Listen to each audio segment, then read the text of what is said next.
that he has a feeling and that he shared his feeling. And as a dad of someone who's going to be a first ballot Hall of Famer, I think he can understand it more than most.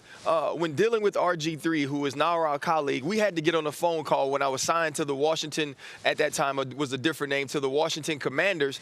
And he said, "You said some things about my father that I didn't like."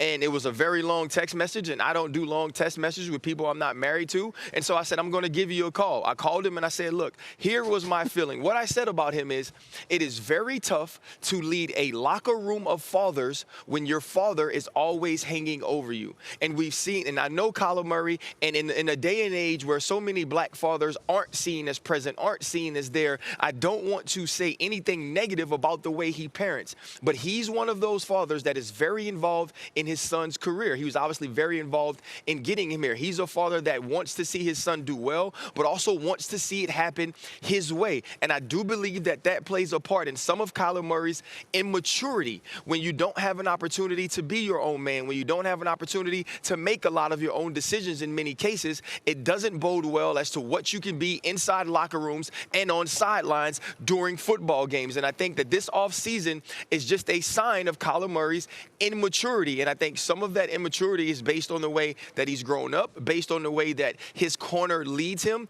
And I think that we're seeing these things play out publicly, and that's why it's a little tough to swallow for a father like Larry Fitzgerald Sr.